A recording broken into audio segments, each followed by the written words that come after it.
we've got a lot of different stuff to talk about. So hopefully, maybe we'll get another one knocked out tonight. I don't know what you're doing, and then maybe a couple more. I mean, we got three in the chute. Hey, Bubba. We got three in the chute because we've tagged three great white sharks. Three great white. Isn't that right, Skeeter Dog? Skeeter was there. Skeeter was there for what? One of them. He was right. Two of them. Yeah, two of them. He was right there. He wasn't there on the last one. It was a little cold that morning. We decided to leave him at the house. Yeah. It was sad. We missed him. We missed him. Oh, he's getting all the loves. So I came home from running errands. I only had a 50% success rate. You got a skiffier. Your brother used to always have a silly ear. So I got home from that. I was like, dude, we need to pump out a podcast. Like, we've been running in circles, holidays, life. More importantly, white sharking with the Skeeter Dog. You got stuff in your eye. And you were like, hey, man. I came home talking about some stuff, and you're like, hey, man, why don't we talk about people that talk about how messed up everything is, how hard their life is, and you give them every solution in the world, and they just don't want it. Yep. Which is a good suggestion, because I talk about this. Well, you get to hear me talk more than everybody. Feel sorry for you for that. But you hear me say all the time, it's pretty much something all of us go through, right? Mm-hmm. It took you what, like June of 23, really, to start getting help? Yeah. The proper help. The proper help, yeah. Right? You had gotten some failed help before from the VA and some other places. But really, as a whole, and you were, busy being a dad and a husband and all of that, battling demons, working full time, going to school at one point, a lot of different things. And you went right from getting shot in the face into that. Now, I'm going to say what might be an unpopular opinion, because all of those are valid reasons to slow down the process of getting help. I also think it's easier to use those things as an excuse. Oh, 100%. Right? And not saying that you should, well, I mean, honestly, if you have the support, you really should drop everything and take care of your mental health, because you can't pour from an empty pitcher, as Miss Counseling Lady says. So if you're not full, you're not giving the utmost to everybody around you. And you hear me talk about that fairly regularly. Yeah. And a lot of times that I'm talking to you about it, I talk to myself. You probably, I don't know, I'm not going to put words in your mouth, but I'd be willing to bet one thing you hear me complain about, maybe not often, but you've heard me say it more than once, like, okay, I got to get myself right here, because if I'm not right, ain't nobody else around me going to be right. So, and that's kind of an important thing in our little world at Not Lucky is keeping all of us right, because it's contagious if somebody isn't right. And then, also, like with me, I've got to be careful, and I've made this mistake in the past before I was doing Not Lucky full time. Made a lot of mistakes then, thankfully, to learn from. But I've now put myself as a priority, and I think especially people that haven't experienced a true ego death, like with 5-MeO DMT or psilocybin or something that hits those receptors that it makes you experience the ego death.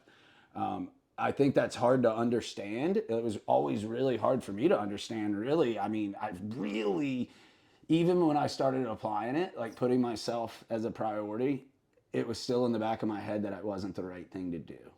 Mm-hmm. Now, like, I see very clearly, now that the rain is gone, I see all obstacles in my way.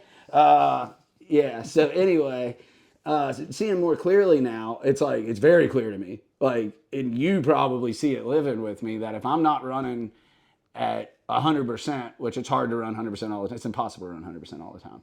But if I'm not running at my potential at all times, like I need to get that right, because things don't run as efficiently, right? So like one thing falls apart and then it all starts. So, I dealt with that, and that's me being I think I'm a super self-aware person. And like I said, I was even well into my healing journey, and I'm like, okay, I got to make myself a priority because it's how things work. Yeah. Like, that's the smart move to make.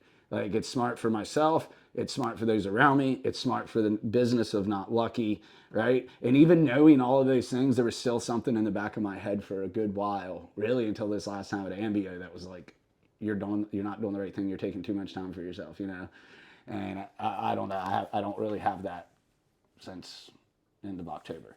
Now, can you think of times when you knew you needed help and you made excuses to yourself not to get it, even if it was like smaller excuses, like, obviously the family, the job, and all that.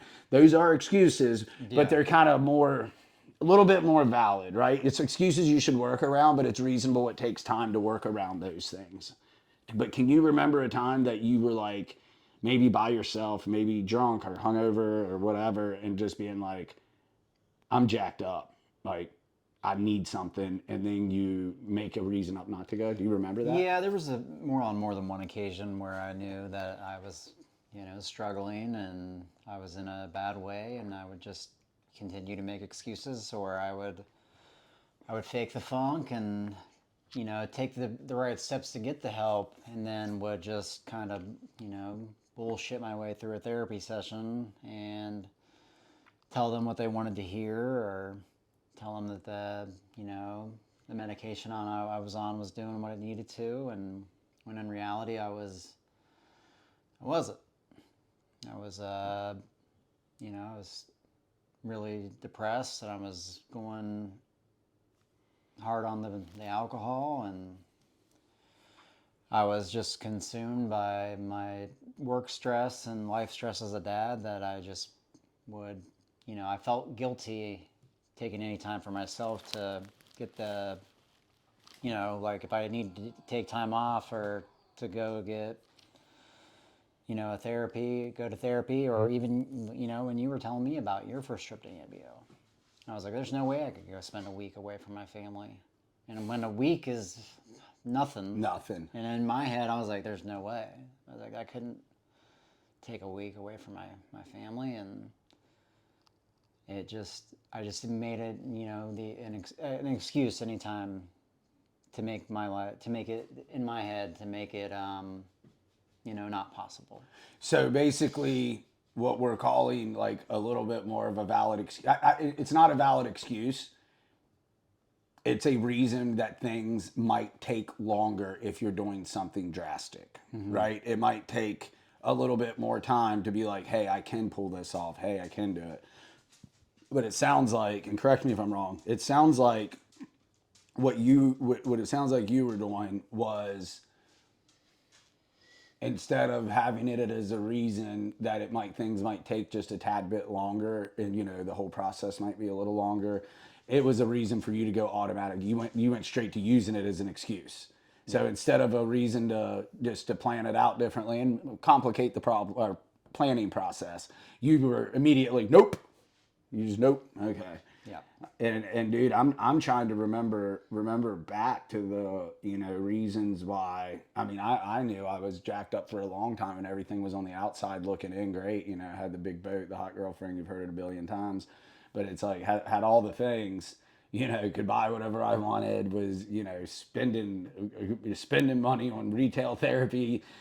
Trying to fill the emptiness inside with things from the outside, which we all know never works. It doesn't matter if it's a pair of shoes, a boat, a woman, whatever. It doesn't matter. Kids. I mean, it's all stuff we're trying to fill from the outside, right? Yeah. I mean, it's just like, and I think we've all seen those people or met those people in our lives that you'll hear people of being like, yeah, we were on the outs for a little bit, like a husband and wife, and then they're back together, and then they're like, we're gonna have a baby.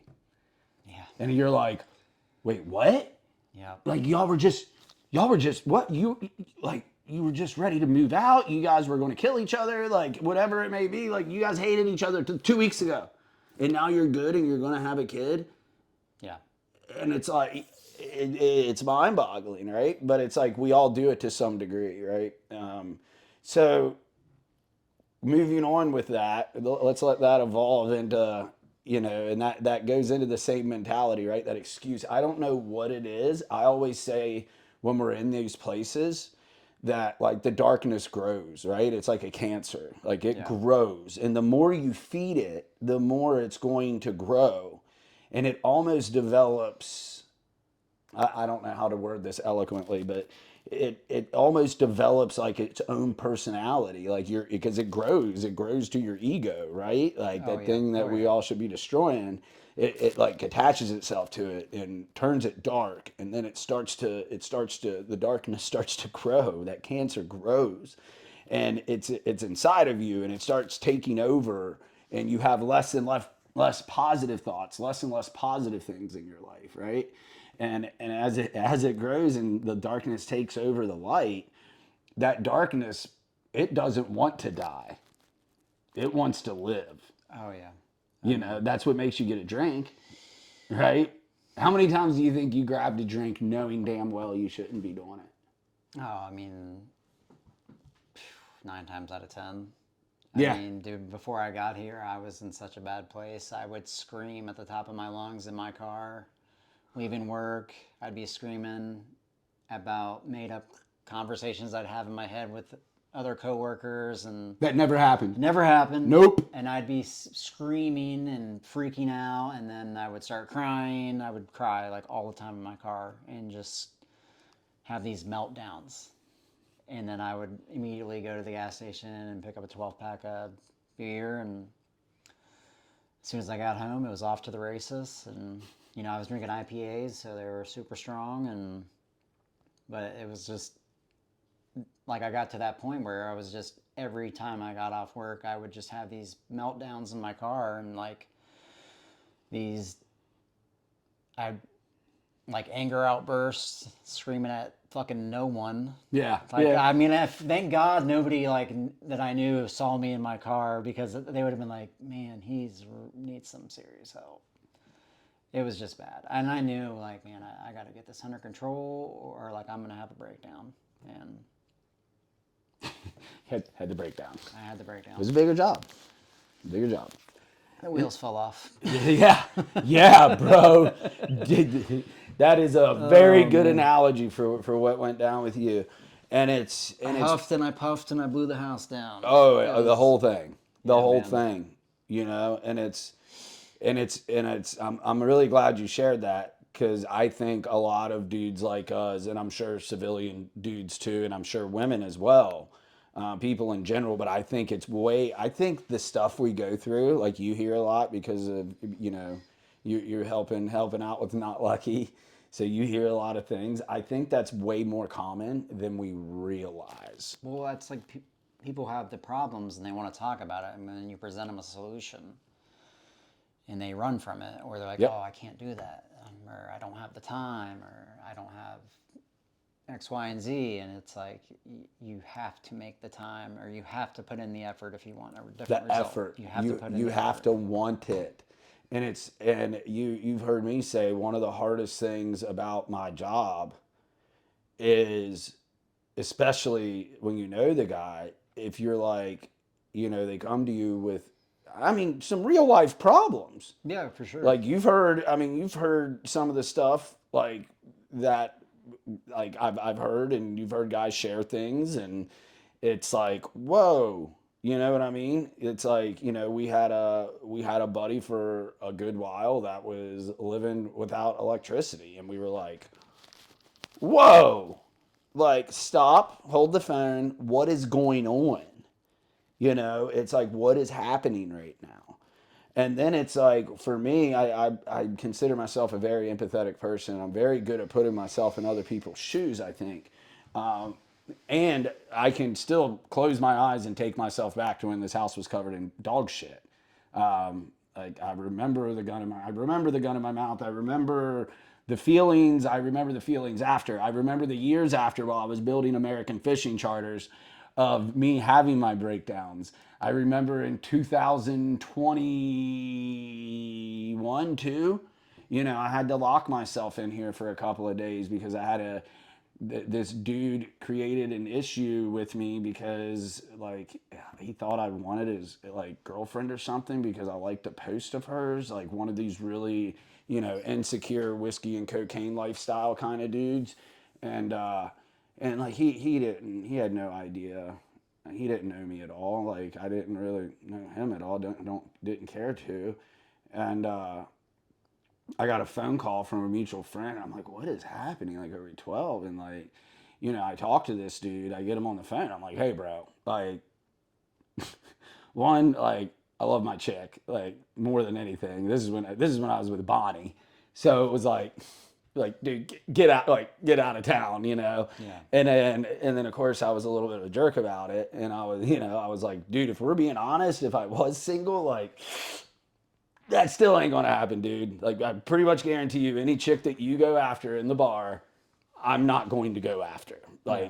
maybe when I was a drunk, I would have been attracted to the same, you know, the same females that you are, but I'm not in that place. And dude, it was everything seemed cool. And honestly, I can't even tell you what set me off after that. But it was like he did something, and I'm not passing the blame. Honestly, I should have never even acknowledged the dude's existence. Like I don't know why I did because I was messed up in the head. But bro, I had to lock myself in here for like 2.5 days, and I didn't sleep, and I didn't take anything. Like I was drinking caffeine at the time, but like it was, I was going insane, like insane, like the oh yeah. Yeah. And then like the dude, like we got on the phone again somehow. I'm not sure how that happened, and I was standing in this room. The house was like it is now, and was like jumping up and down like a silverback gorilla, bro, like as high as I could, slamming my feet into the floor, screaming into the phone. And then like later found out that the dude was evidently like, oh, I'm going to talk to him like when he sobers up. And the dude that knew me and was good buddies with me at the time, we grew apart. Clearly we like different people. A lot of his friends are like that. He's like, you know, he told the dude, he's like, Jimmy doesn't party. And the guy, he said after that, the dude was like, what? Like he's sober and he's like this? And then he was like, oh yeah, man. Like, he's like, that's why I was trying to tell you to like kind of chill out a little bit, man. Like, not real sure what homeboy's going to do over there, you know. And at the time, I didn't know what I was going to do. That's why I locked myself in the house, Yeah. because I was like, man, if I walk out those doors, like, I'm not going to have impulse control. I'm not going to do this. And it's like, I was already in counseling. I would talk to Kelly about all of this, you know, blah, blah, blah. If you're in the Savannah area, check out the Haven Islands Counseling if you need anything with counseling. They're absolutely amazing. And I have to get details, but I do believe they have a program for like first responders and military. I have to get details on that, but definitely look them up, the Haven at Islands Counseling. So I would talk to her about it, and, you know, she would give me all these coping mechanisms, and talk to me and be like, oh, we need to change your thought process, blah, blah, blah, blah. And it was around a little bit after that is when I found out about Ibogaine, and I still didn't go for like 6 months, still didn't make the phone call for like 6 months. Mm-hmm. That's insane. A dude running a nonprofit about mental health who has been suicidal, who knows his head's falling apart, still wouldn't go get help. Thank God I had my moment when I was like, you know, went offshore 80 miles, was, you know, ready to put the gun in my mouth again. It never made it to my mouth. And like, it was like God gave me a moment. I just remember all the noise in my head kind of briefly going away and being like, what is happening? Right. And then on the way back in, the noise started again, but it was like controllable, right? It was like chilled out enough where I wasn't going to do anything insane. And it's like, boom, found Ibogaine, blah, blah, blah. So it's like, I'm very familiar with the roadblock of the darkness growing bigger than the light, and then the darkness stopping you from getting help. But then it gets to a point, this is my long drawn out version of what the hardest part of my job. It's like when you once in a blue moon, because usually by the time somebody gets to us, they want help. Yeah. If they need help. A lot of people that come to us don't fish with us don't need help. Like, it's not like everybody that comes needs some kind of help. I'd say way less than half of the people, yeah, I'd say little, well, not way less. I'd say about less than half of the people need like help. You know, people might not need a little of advice on, you know, what to do with disability or what to do with this or how to navigate this, or maybe just a suggestion on a counselor or how to handle VA stuff, etc., or just a normal problem. You know, and then we got people that, you know, it's a bigger job. You need a little bit more hands-on, and it's great, you know. And I've been in enough dark places or spent enough time in my dark place where I get it, but then it gets to a point where it's like, what I never understood is I was constantly trying to improve, even if I was going about it the wrong way. Were you at any points where you think you were improving at all, or was yours just a slow downgrade over the course of a decade or over a decade? Well, I had my first breakdown in 2017. So that was 7 years. And real quick, if nobody's watched this before, in 2010, Eric was left by himself in an ambush, shot in the face, separated from friendly forces, lost his long gun, had to get 400 meters while bleeding out after being shot in the face back to the element by himself. Lost one of his close friends that day. So that's big, like a big event, one big catastrophic event. Really.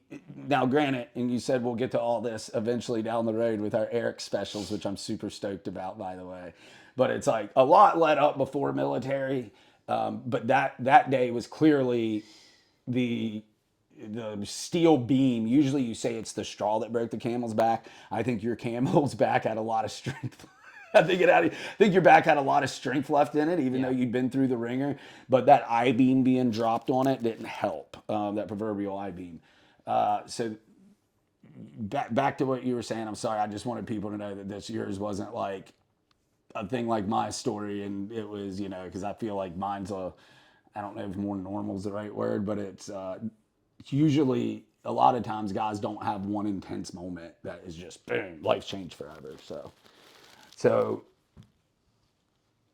2017, so 7 years in, did you have any improvement, you think, at any time up until then? No, I mean, I got shot, had a kid 3 months later.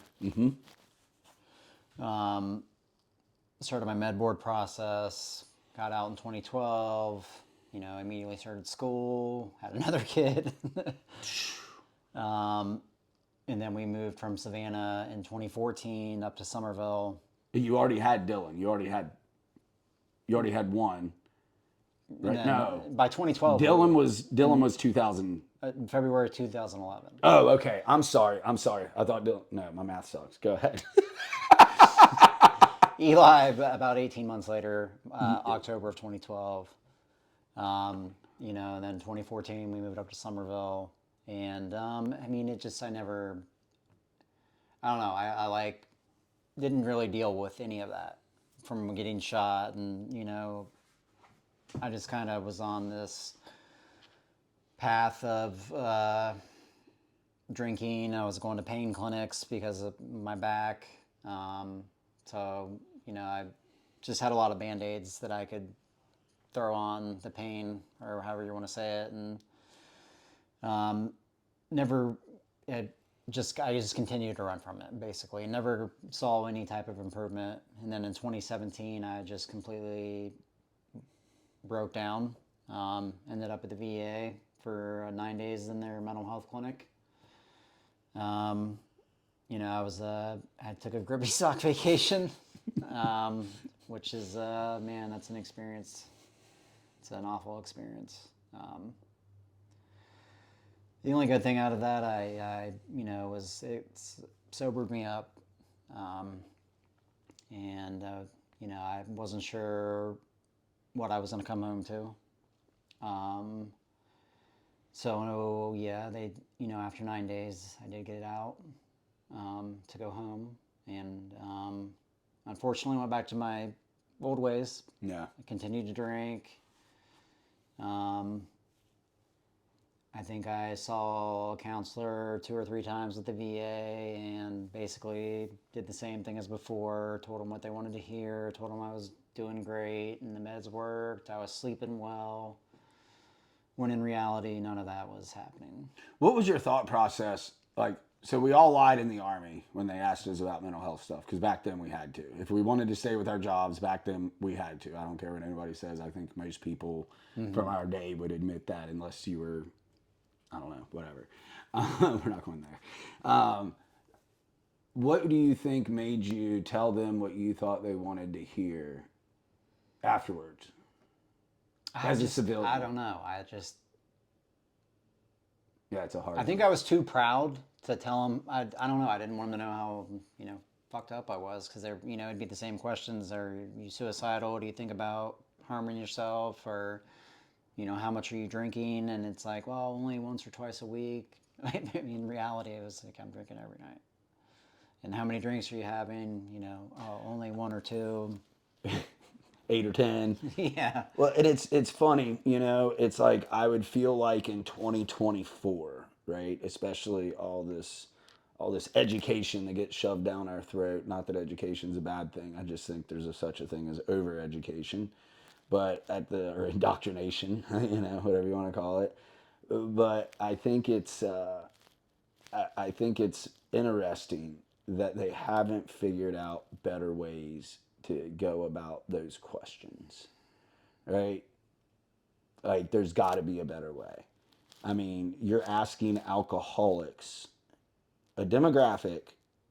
One, the veterans, especially disabled veterans, are the most underrepresented demographic in this nation. Our suicidal rate is more than anybody's. I think it makes up 40% or something of all suicides, and we make up 7% of the population. All right, so you have all these things that we know. We also know that a lot of the times veterans, especially guys that have been in direct action combat, are a little bit more paranoid than your average bird. Yeah. So it's like they know all of these things. They know our fears. By this point, by 2000. Call it 12 when you were, or 2017, when you were going through this, right? You're going to these counselors, you're lying to them again, right? Let's be real. By 2017, the VA knows that they're not the greatest in the world on the mental health side of things. Mm-hmm. I think, at our local VA, our physical therapy department, I think they're freaking amazing. I mean, top-notch professionals.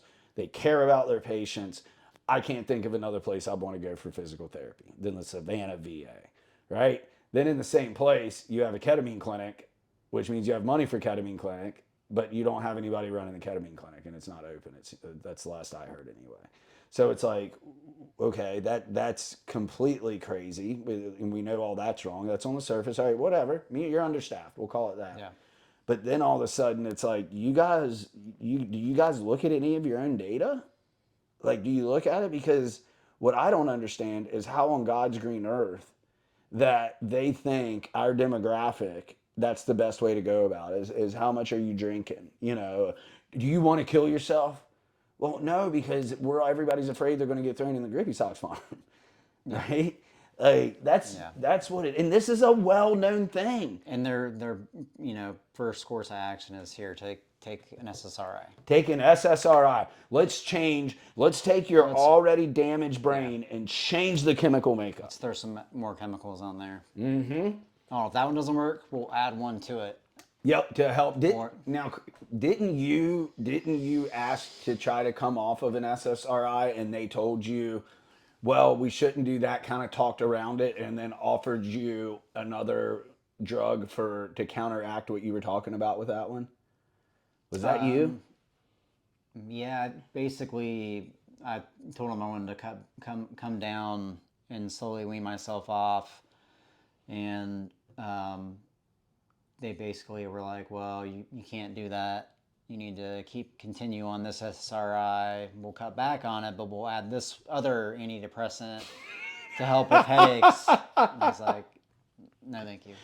Wow. So their solution is, in my head, that psych or whatever, that's the same one that you had to wait 4 months to see.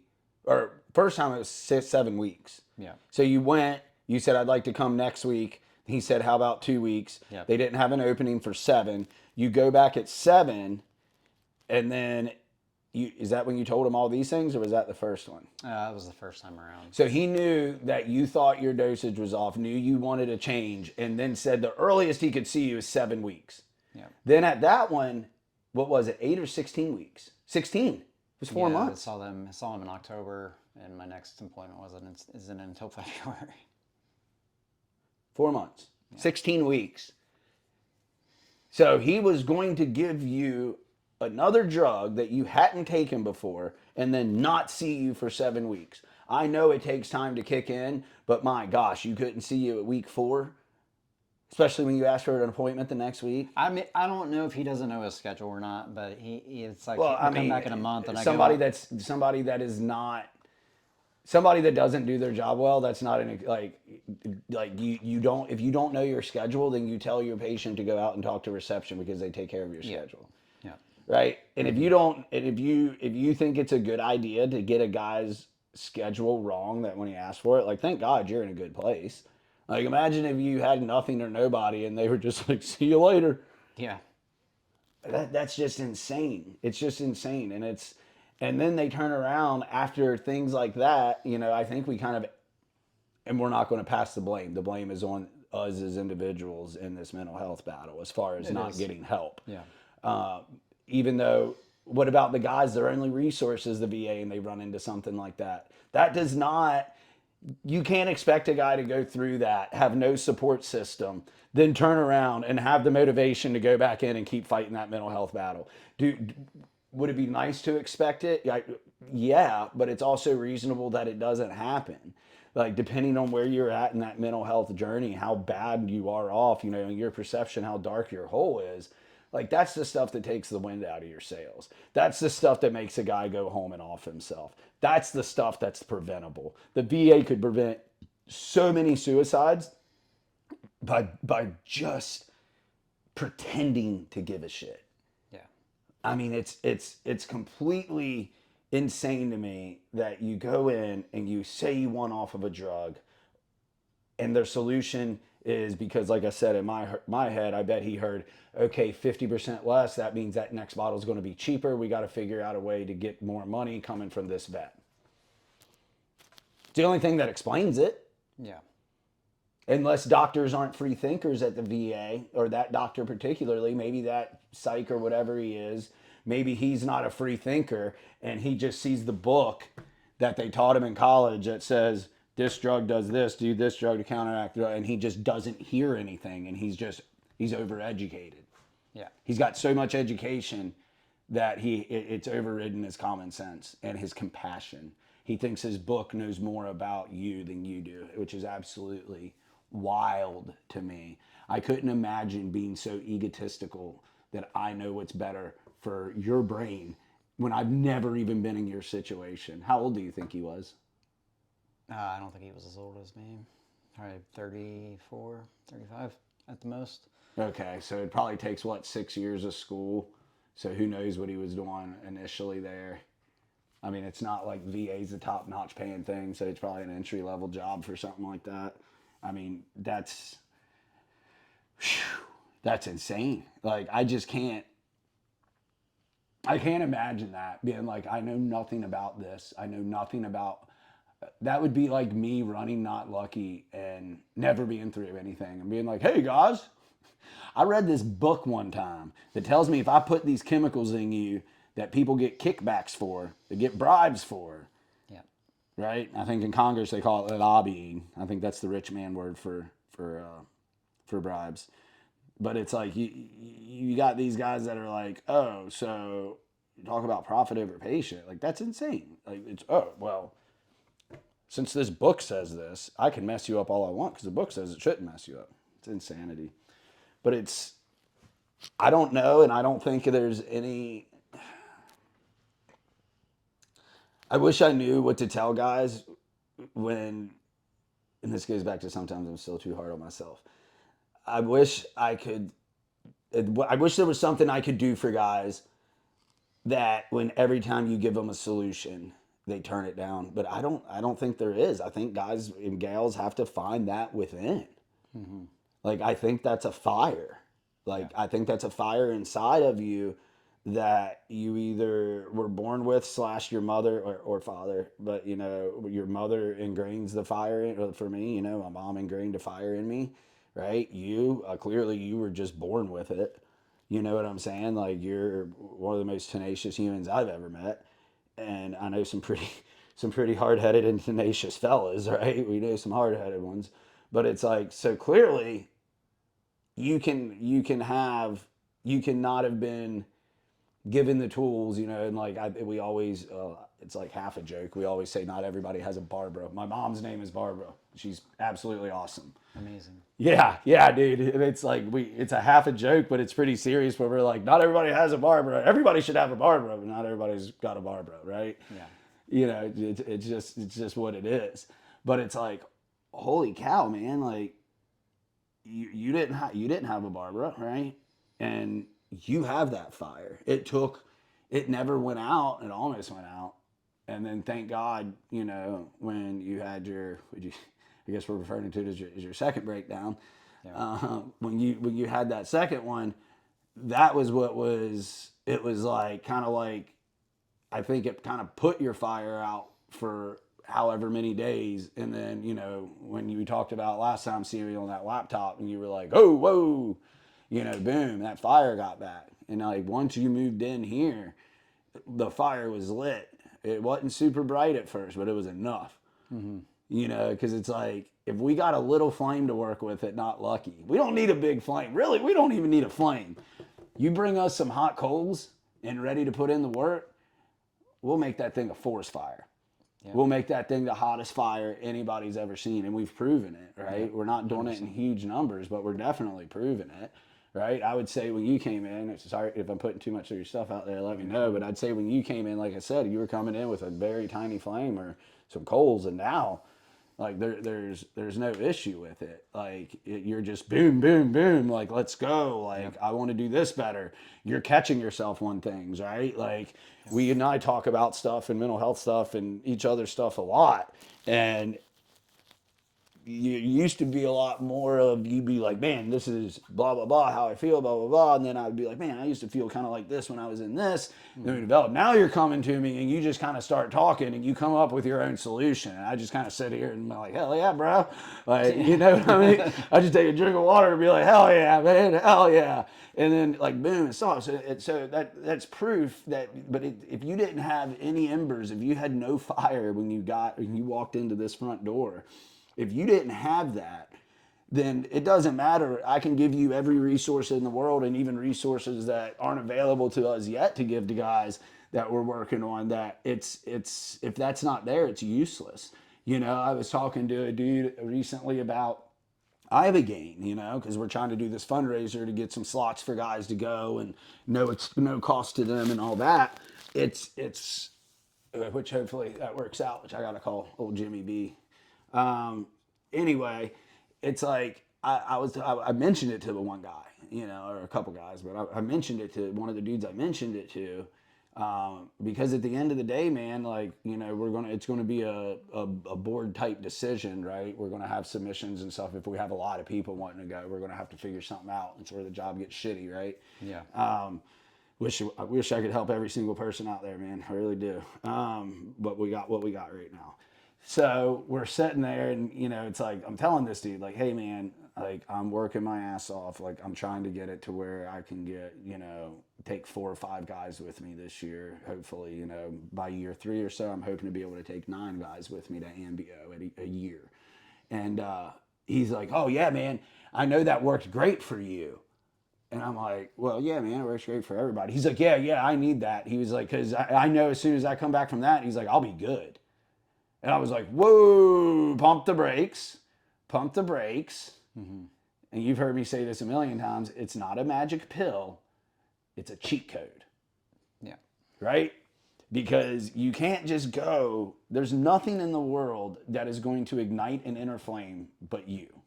Yep. Nothing. There's nothing out there in the world that's going to ignite that inner flame besides you. If you have some hot coals or a little flame, and you go to AMBO and you continue to work when you get back, it will work. Mm-hmm. It is a cheat code. It'll be like boom, boom, boom. Oh my gosh, I have unlimited ammo and I have this. And that's basically, that's what I feel like Ibogaine has done for me and 5-MeO DMT. I feel like those two things, I put in a cheat code in a video game and I have unlimited ammo, right? I can still get shot at. I can still get hit. I can still get hurt. But guess what? I've got unlimited ammo, so my chances of all that happening go way down. Yep. And maybe I got an unlimited life in there too. So when you do take a hit and you go down, as long as you don't take too many hits and you keep pushing a certain code, you're going to hop right back up, right? And that's kind of I think that's the best way I've got off the top of my head to put it. It's not a magic pill. It's not like you take it and it's just like and everything's just Gucci all of a sudden. No, that's not life. That's not real. Which whole nother conversation. Who knows what all is real? This might all be a simulation. I don't know. Another topic, another day. But rabbit hole. But yeah, man, it's like that's exactly what it is. It's like and those. I'm letting anybody know that thinks if you think one thing is going to solve all of your problems, especially if it's an external thing. If you think obviously alcohol or drugs are going to solve your problem, you're in for a rude awakening. You're in for a very rude awakening. Yep. If you think, I don't know how many dudes and people, I've talked to women who have this issue too, people in general, man, that they're like, man, if I just had a boyfriend, if I just had a girlfriend, if I just had this, I would be happy. And it's like, no, if I just had a kid, I'd be happy. If I just, if I had that car, if I didn't have any bills, like all of these things, right? My dad told me one time, he said, money cannot buy you happiness, but it can cure a lot of things that make you unhappy. I think that is very true. Yeah. I have also met numerous people who have plenty of money that are not happy. Yeah. Right? I mean, there was a very short period of my life. I mean, obviously I was fine financially in the Army. You ain't going to make bank, but it was fine. But there was a brief time after the Army where I was making more money than I ever thought I would be able to make. Like I'm uneducated, like I've got issues, or used to have a lot more issues. I think everybody's got some kind of issues. But it's like I had all these, I didn't have to stress anything financially. I had zero stresses financially. And I was so miserable, dude. Beyond miserable. So, light that inner fire. I think I've rambled enough. Do you have anything you want to add? No, you just need a small little flame. That's it, dude. Just need a little one. Just need a little heat and a lot of work ethic. A whole lot of work. And put in the effort and the work and the time, and your flame will grow. Yeah, dude. And really, and I think, correct me if I'm wrong here, because everybody's probably different. I've told you from day one, you're going to look back at periods in your healing journey at certain parts of it and be like, wow, that was really bad. It wasn't as bad as I thought. How did I get that bad?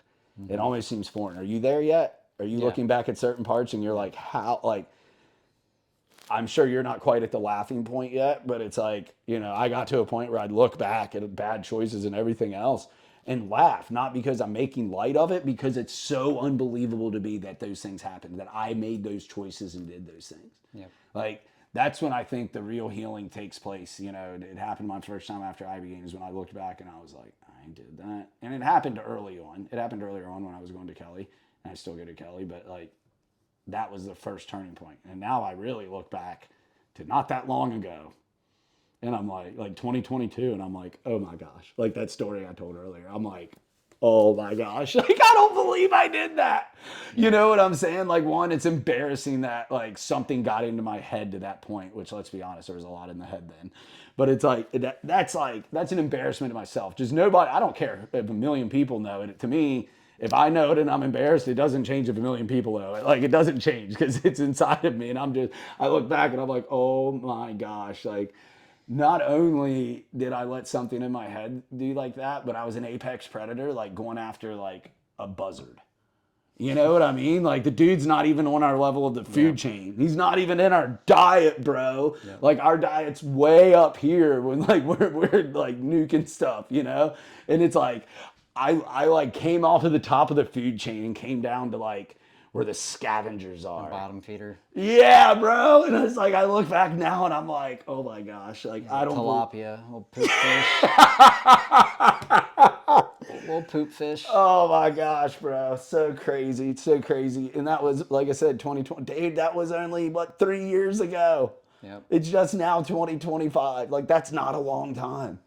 And outside looking in, I guarantee you, most people, if they've never watched anything or never talked to me, would be shocked to hear that if somebody just knew me now, I tell stories about how I was all the time. You know that because I like people knowing that you can come out of stuff. And I can't tell you how many times I've told like a story like that one, and people are like, I just don't see you like that. And I just start cracking up laughing. I'm like, oh man, oh, I was nuts. So anyway, last thing, inner flame. What might help that inner flame, if you've been in the job line of gunfighting or hitting IEDs, or any time, if you've had TBIs, if you're one of those dudes you sucking back bush lights at the bar, talking about your homecoming football game, if you guys were hitting heads like you said you were, man, and you think you've had concussions, go get checked out for low testosterone.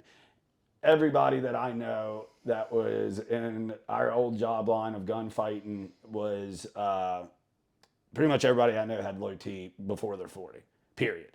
I think normal people, normal dudes, I think are supposed to get checked at 40 maybe. I would say start getting checked at 35. Your numbers should be over a 600. They're going to tell you it should be like a 400. That's bullshit, especially if you go to the VA. I don't want to take testosterone advice from people there. Or, you know, I'd rather take testosterone advice off other apex predators. Yeah. I think I ride around a 900, which is on the high end of normal, which I'm sure I was probably off the charts at some points in my military career. So, but guys, get your T checked. That'll really help the mental health game. And if nothing else, help get that little flame ignited. So, all right, homie. Yes, sir. Boom shakallah. Got a big flame now. Big flame. Huge flamer right here. Big flame. Yes, sir.